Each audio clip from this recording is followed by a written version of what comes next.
खबर शामिल करेंगे हमारे नुमाइंदा इम्तियाज़ अली शेख की।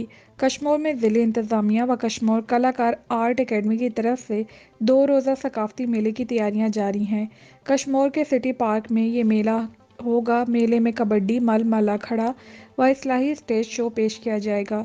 कश्मीर के सिटी पार्क में ज़िले इंतज़ामिया और कश्मीर कलाकार अकेडमी की तरफ से 19 फरवरी तक 20 फरवरी के 2 रोज़ मेला मुंतकिल करने की जोशो जज्बे के साथ तैयारियां जारी हैं।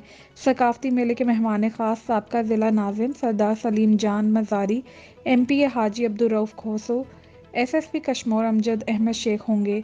सकाफ़ती मेले के चीफ ऑर्गेनाइज़र दाद अली लाशारी, ऑर्गेनाइज़र अली शेर बलोच, दाद लाशारी, साजन सोलंगी, अख्तर शेख हैं।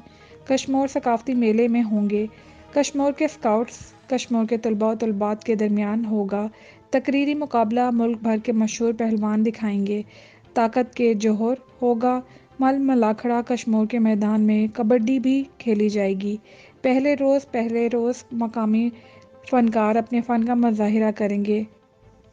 अस्सलाम वालेकुम दोस्तों, मां या वहाँ जो दोस्त लाला अवां खे ॾसींदो हलां त 19 ऐं 20 तारीख़ जी अवां जे शहर कश्मीर में बेहतरीन मेलो मुंतकिल कयो वियो। अस्सलाम वालेकुम दोस्तों, माया सोराब सुमरो दोस्तों माया अली गुलमला ऐं असीं अची रहिया आहियूं 19 ऐं 20 फरवरी 2022 ते यानी छंछर ऐं आचर ते अवां जे पंहिंजे शहर कश्मीर जे सिटी पार्क में। जी, कश्मीर जे सिटी पार्क में ही रंगारंग मेलो थी रहियो आहे, जंहिंखे सकाफ़ती मेलो सॾिबो आहे या अंग्रेज़ी में हुनखे फेस्टिवल बि चई सघो था।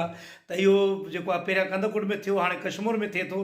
त उते जेको आहे सो असांजा जेके टीम आहे कलाकार, कश्मीर जा जेके कलाकार आहिनि उहे हिन में भरपूर हिस्सो वठी रहिया आहिनि।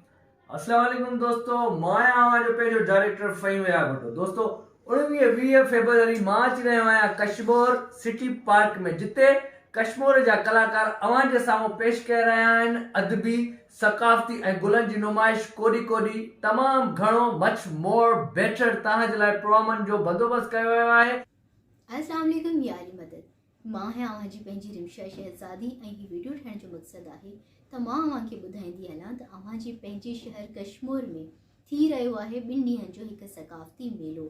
कश्मीर जा कलाकार पेश करे रहिया आहिनि कश्मीर जे माण्हुनि खे एंटरटेन करण जे लाइ 2 ॾींहंनि जो सकाफ़ती मेलो, जंहिंमें हूंदी कोडी, जंहिंमें हूंदा मुशाइरा, शेरो शाइरी, फ़नकार, अदाकार ऐं खोड़ कुझु अवां खे हुते ॾिसण में मिलंदो, एंटरटेन थियण जे लाइ मिलंदो। सो अचणु न विसारींदा।